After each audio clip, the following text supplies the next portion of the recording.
Well, welcome back to SAFC Live. Sunderland have ended those 3 consecutive defeats with a win here at the Stadium of Light, and really, it was Sunderland's game to go and win this afternoon. Norwich didn't offer that much up, did they? No, we've just said disappointed in Norwich, weren't we, to be honest? I think expecting a little bit more from them. You know, obviously, yes, they're on a bit of a poor run themselves, but to come up here and just almost sat off and let us, you know, control the game and play at our pace, really. But yeah, listen, lads, back to winning ways.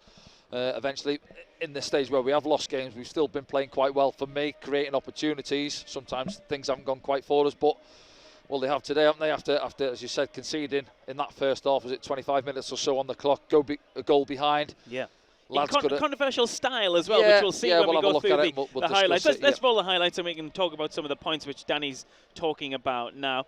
And because, yeah, it was such an odd way to concede a goal, because you said about a minute before that, Sunderland must have had about 75% possession of the ball, yeah, and it was almost attack v defence, camped in their half, weren't we? And then out of nothing, we find ourselves a goal down, and you're thinking, well, that's how it's going for us at the minute. You know, we're conceding goals really, and we're doing okay in games. And then, as I said, the boys do react really well from going a goal down. But it's always difficult, you know.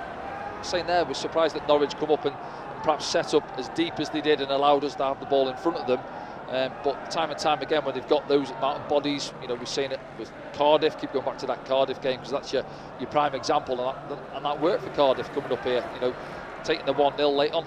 Let's try and go through some players as we're watching this, because it's hard to pick out man of the match for Sunderland, but we saw some better performances. We saw Pierre-Emerick playing a bit more like we know Pierre can as well. Controlling midfield, I'd say, from Pierre today, taking the ball in tight situations and switching play at times, and you know, Dan Neil in there alongside him. Dan was quieter in the first half, but then obviously grew into it as the half wore on, and he goes against that goal for us, doesn't he? And it was a lovely goal, by the way, to finish off. But just at times when you're seeing in these situations where it does become difficult, but we work in openings at times, you have to be patient, and I'm sure Tony and the staff have said that to the boys in there. A word on Naz Rusin, Danny, because it was his first start. He grafted pretty hard, particularly in the first half. He did, yeah. He didn't have, I don't think he had a clear opportunity at the time he was on the pitch, did he? But as you say there, he worked hard at times. You know, those horrible doggies, what they have to do, centre forwards at times.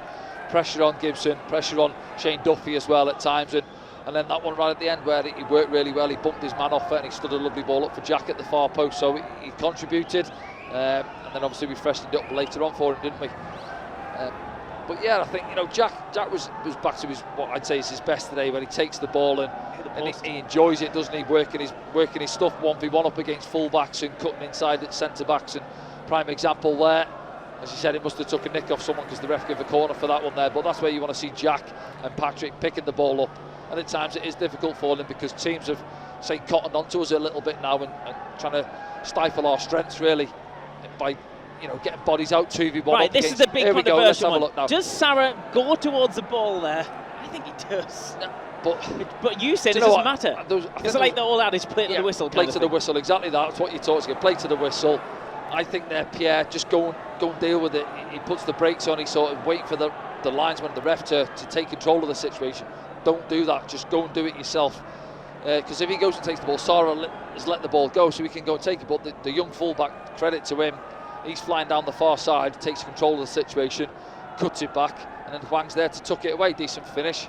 And as we said, you know, we've got good control on the game, and then all of a sudden we're a goal down. Yeah, that'll be the one that the Sunderland fans are talking about in the pub tonight. But it doesn't matter in the end, because Sunderland scored 3 after that. Yeah, they did, yeah. And they're saying credit to the boys as well. The heads could have gone down thinking, oh no, here we go again. A young squad, we keep mentioning it. You know, in front of nearly 40,000 again. But there's Jack trying to dance his way through again. This one's difficult. He's going away from goal, isn't he? Pulls the trigger, just flies through the other side. But they reacted well from going a goal down, as we said. Bodies forward. This is what was disappointing from Norwich, I thought, at times, allowing us to take short corners and not really, let's say, busting the gut, running 5-10 yards, getting out to a man, putting pressure on us. They allowed us to control it really around the edge of the box. We've seen the one from Pierre-Emerick. Not just around the box away as well, Danny. I felt on our approach from our own approach play, yes, yeah, at times, yeah. And it's all well and good allowing a team to have the ball, but at certain times you've then got to go and engage at some especially stage. 1-0 down, well, 2-1 down, yeah, which almost became the case, yeah. You know, you could say, are they fighting for their manager? But here we go, you know, back on level terms, and it's sort of... Bit of luck, yeah, you need that. And said maybe 1 or 2 things haven't gone for us recently. Referees' decisions again, 1 or 2. You could hear the fans coming upstairs discussing the ref coming off there. But yeah, Patrick just squares his man up, doesn't he? Rolls it back to Trey. Trey sort of whips it. Is it a shot? Is it a cross? We're not sure. But yeah, Shane Duffy is the unfortunate one, isn't he? And obviously involved in well, a couple of the goals really. The one for the penalty as well with Jack, where Jack caught him on the ball second half. But yeah, nestles in the corner. So there we're back on level terms. And then Dan's played the ball out wide. And this is what you say about Norwich. We're on about it there. Not aware they've got bodies back there. Sarah's let Dan run off him. Full-back isn't switched on to go, and then yes, he slips, but he's not switched on when Dan's making the run forward. Anyway, don't worry about the man outside yet. The goal's not out there. Get narrow, and he doesn't. But credit to Dan, carries on his run. Lovely little touch. Keeper comes flying out, doesn't get there, and it's good composure. Little dink finish over him. He's earned that as well down the last couple of games. Yeah, he's been playing well. Suspension. Yeah, come back from that. He's been great all season. He has. Just like watching Dan, he's a silky footballer, isn't he? He flows with the ball really well. And he can mix it up. He can go and sit deep. He can take it off the centre backs. But I like seeing him higher up the pitch, over the halfway line. He can pick a pass. He's got good range on his passing, and he can finish as well. And if you're getting him into the box like that, that's a good quality forward finish, really, isn't it? A good composed centre forwards finish. But there we go, and there's that one right at the end of half time as well. Jack coming into it, arriving a little bit late, isn't he? Onto the full back, gets a bit on it, but can't direct it on target. But that's where you want to see your outside wingers really getting in there. I think, first game last season against Coventry, got himself a goal like that, Jack, didn't he, coming in, do you remember? Came out the back. Yeah, and I think they should do that more. When Jack's getting forward there, Patrick, get yourself in there. Don't have to be the biggest, but you can get a run on a full-back like Jack does there. Look, he's got a run on him. He's a standing full-back there, and he's, go and attack it. Into the second half. Lovely ball, yeah, it was. Very early in the second half. Joe I think he should have struck it first time with the left. Yeah, with the left foot possibly. He's wrong side of Shane Duffy, as you say.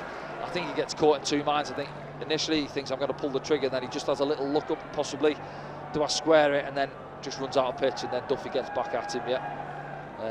But yes, good, lovely ball from Jack, wasn't it? Outside of the right boot, as you say, and then again down this left-hand side. Ayala is overlapping this time. Tries to catch the keeper. Does he slice it, or does he try and catch him out at his near post? I think he's going to try and catch him. I think he does. I'll give him the benefit of the doubt. He has a good game again, Niall. Not too many options because it's starting to narrow up for him there. Duffy's got him down the line and just almost stabs it at that near post, doesn't he? Trying to catch the keeper out. And this Norwich, weren't really in it. Where we were just saying they haven't really laid a glove on us, and then out of nothing. Full-back stands a good ball up, and then Pato gets anything on it. I'm not sure if it's off the post yet, but he's there, isn't he? He works his way across his line well. Anthony Patterson, I think he's got it covered. If it is on target. Well, no goal there. I'm not sure we needed that, but it was. We didn't need the goal line technology for that one. There we go now, and then again they had one or two counter attacks after that, Norwich, didn't they? But I think it's a matter of Sunderland going on and get another one really, and obviously we do in a minute when we'll see when Shane Duffy gets caught on the ball. But Pierre again, he's enjoying it, pulling the trigger, isn't he? Every time he gets it in that 25-30 yards out, he gets the shoot off the crowd. He generates some power as well, doesn't he? Yeah, because that was difficult, because he's had to stop it, and then he shifts it to his left, and almost standing on top of the ball, really. He's got a good strike on it. Boosting unlucky on that one. Let's say both teams making the changes as well, weren't they? Was it 10 subs in total? You said both teams. They're all done by 70 minutes. But they had one or two there, Norwich, where they didn't capitalise on it, where they could have done better on the counter-attack, I felt. I think that one there, we didn't see the build-up, but they slowed it down and allowed us to get back in. And here's the third now. Jack reads it well, he catches Shane Duffy on the ball, and let's have a look. I think it's a bit from that angle there. I think Kenny McLean puts his foot out, then brings it down, and then Jack's clever in what he does. I'm not saying he initiates the contact as well, really, but it's almost a coming together there. Do you know what I mean? And see Kenny McLean's reaction. Oh no, but it's one of them. We'll take it. Jack wins it. He steps up, and he tucks it away for his 9th of the season, and he deserved it. I think that's 4 penalties. I think now for Jack, and he's scored them all. He's enjoyed it, and he was at it again today for me. Jack, quieter in midweek, but yeah, he enjoyed his afternoon like a lot of the boys did out there today. He was converting his penalty. I wonder what Hamir said to him, because he was just the right hand side of him as he was jinking through there. Oh, you have to square it to him. Yeah, he's there, roll it to him. But he had a couple of opportunities himself, didn't he? I think it's that corner right hand side, that near post, isn't it? Yeah, Anthony Patterson does well, comes across, good fists on it, and then Yeah, this is the one. It's Chris Rigg, isn't it? Driving forward, almost 5v3 there. Out to Pritchard, drills it in and it pops up. And yeah, Hemi, difficult one. I mean, he's a distance out as well, and he's got to try and generate the power on it himself. But he had that one which we haven't seen there, but it was cut back. I think Barr does well, doesn't he, late on, and he fires it well over. But yeah, good afternoon's work, back to winning ways. Not sure where that's left us. We'll see the table in a minute and the results elsewhere. But yeah, a good afternoon for the boys, a comfortable one in the end. Oh, here it is now. Yeah, that's the one I was mentioning there. Just Barr does really well. Chris Rigg wants it coming in behind him, doesn't he? But he doesn't allow it to run through. And then one for Norwich right at the death. Yeah, no power on that Wang, isn't it? So yeah, good 3 points for the boys. All right then. What should we do first? Let's do the scores from in and around the championship. A couple of early ones. It was Leeds United 4, Huddersfield Town 1, Southampton 3, Birmingham City 1 in the early ones. Then Blackburn Rovers 0, Swansea City 1, Cardiff City 2, Bristol City 0, Hull City 1, Preston North End 0, Ipswich Town 3, Plymouth Argyle 2, Middlesbrough 0, Stoke City 2, Queen's Park Rangers 1, Leicester City 2, and Watford 2, Millwall 2. Yeah, a lot of the top sides winning there, aren't they? I think they were drawing at half-time, both Ipswich and Leicester 1-1, but they've turned it round. Got 3 points on the board, and Leeds and Southampton as well. All the big hitters in amongst it. Sunderland are back to 7th in the championship. That looks a little bit nicer than they did last night. Yeah, it's tight, isn't it? If you go from 3rd down there. We could go, 3rd. And then there's a little results space there. Ipswich got a game in hand as well, haven't they? So yeah, there's a little gap to those two right at the top, but still a lot of football to be played. Okay then, let's have a look around the world to see what you've been saying in hashtag Ask Danny. Matthew's been in touch. I know Clark doesn't miss penalties, but why don't they give it to our strikers to get them some confidence?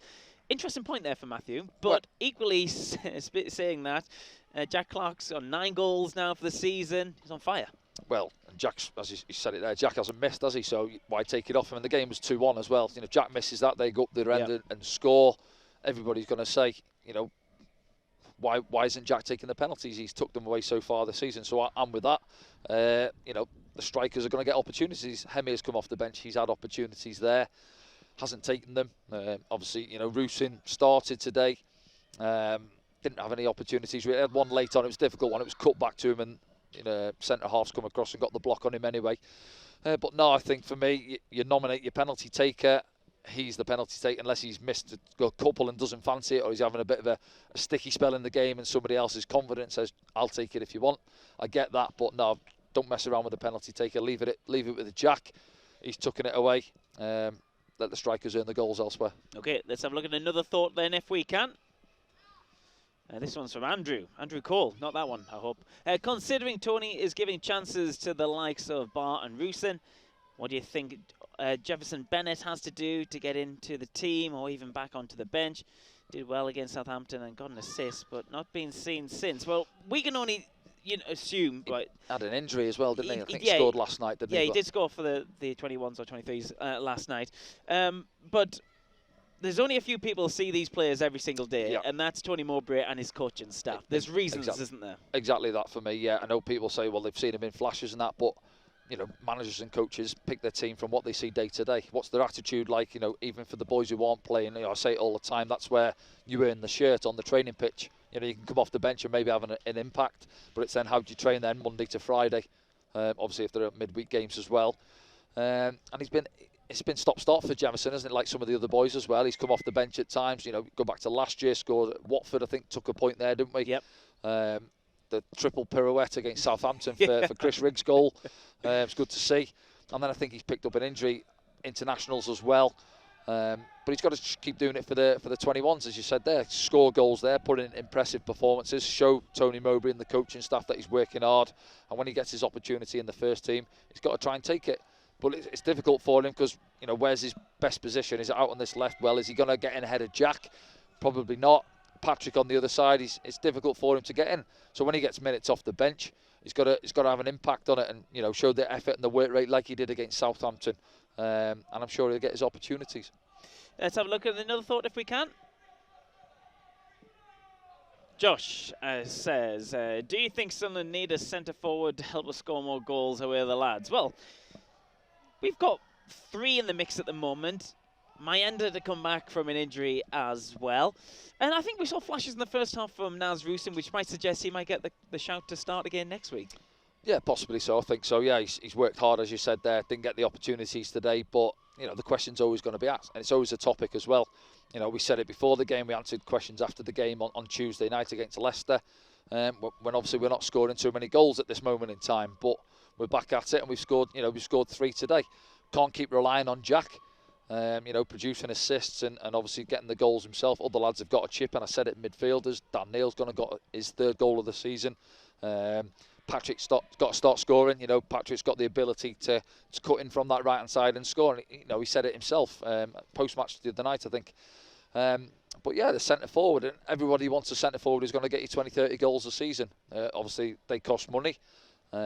Whether the club are going to look at it now between now and obviously what we at now, nearly November now. So then you go into the end of December, then you look at it in January. Do we go out and position we're in? Do they fancy it? Thinking, well, if we're in a good position, do we want to go and spend some money now and try and get someone in who's going to get us 10, 15 goals between now and the end of the season?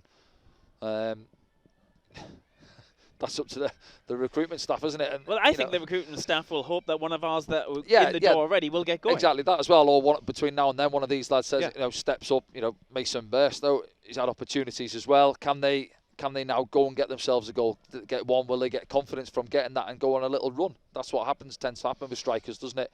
They have a drought, and then they get a bit of a run by scoring goals. You need one to come off their backside and go in the net. Doesn't matter how it goes in, and get goals. I'm sure that's what Tony Mowbray and the coaching staff are hoping happens, and obviously the recruitment team as well. Another thought then here on hashtag Ask Danny. This one's from Ian, who says, "Greetings from the USA. Is Dan Neil our most underrated and most influential player? What does he bring to the side that we miss when he is absent?" He certainly makes an impact in the game. He's a great player to watch. Well, he's not underrated for me because I rate him highly. Yeah, I do as well. Yeah, for the record. I know what he's saying. No, I think fans obviously rate him as well. Listen, he got caught on the ball a few times last season, playing a little bit deeper, but that's Dan's game. He wants to take it, and he's still learning. Of course, he is. Yeah, I think people forget that as well. Yeah. It feels like he's been around for years now, doesn't he? What is he now? Still 21, 22, isn't he? 21.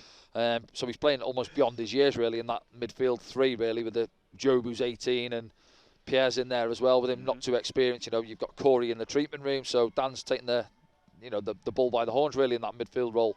And we talk about him all the time. I spoke about him highly with his interview before the Leicester game, being back in the team, and he knows what it means to play for the club. Being a young lad from the area, supported Sunderland all his life. His family's here every single game. Family's here, yeah. I can see we've seen him in the car park after he got sent off. You can see how disappointed he was as well. He probably feels he's let the club down there. And I think he's come back from that suspension even better. He's really determined to right those wrongs almost, and plays. What you call as the midfield role in a different way, really. Some people now in football is compared to having your sitting midfielders or your attacking midfielders. And it's something I go back to Roy Keane that says, he goes, you're a midfielder, you're a box-to-boxer. You do the dirty side of the game, you put the tackles in, you take the ball off the defenders, but you go and get yourself a goal as well. And I think Dan's got that in his locker. I think if Tony Mowbray says to Dan, do you want to play as the sitter? Yeah, I'll do the job for you, gaffer. And then Tony might say, Dan, go and play higher, and he'll do that as well. And I like him higher up the pitch. He can thread those little balls, he can zing it out wide, and he gets himself in the box like he did today. Of course, Roy Keane would also say that's his job. Let's have a look at the final point here on hashtag Ask Danny from Thomas. Who would you play up top next game? In my opinion, I think Rusyn showed quality. Give him more chances, he will do well. He impressed me the first half. Yeah, you've said it there. Yeah, I think so. Why not take him out? Show him that you've got that trust in him. You give him the opportunities today. He's worked really, really hard. We've said it. He didn't have a clear-cut opportunity. It'd be interesting to see if he got the little 1v1, to do his stuff up against a centre-back. But he worked hard outside the channels as well. And he was up against 2 big, experienced centre-halves today, big experienced centre-halves at this level. Yeah. Gibson. But yeah, all that tiresome work you do off the ball, which sometimes doesn't go noticed by some of the fans, where they're having to go and press centre-backs, and some forwards don't want to do that. They only want to come to life when we've got the ball. Yep. But he put a shift in off the ball, and obviously came off later on there, and then you bring Hemir on, or you've got other options off the bench. But, I think give him another run out next week, and let's see how he goes. Okay, Danny, thanks so much for your company this afternoon. Just a bit of housekeeping for you. You can now get tickets for Sunderland's 3rd Hall of Fame dinner, which is happening at the Stadium of Light in November. Go to sfc.com for tickets for that. If you like my top I'm wearing this afternoon, you can get this and other tops from the 90s retro range right now at the online store and, of course, in the store downstairs at the Stadium of Light as well. Sunderland are back in action in Dany's country, Wales, next weekend. They're playing Swansea City at the now called Swansea.com Stadium. Did you know that? I didn't know. Well, it's been called that for 2 seasons. Kickoff, yes. Kickoff is at 3 p.m. for that one, so we'll be on air from 2:15 on Saturday. No midweek game this week, so enjoy your week. Sunderland are back to winning ways. We'll see you soon.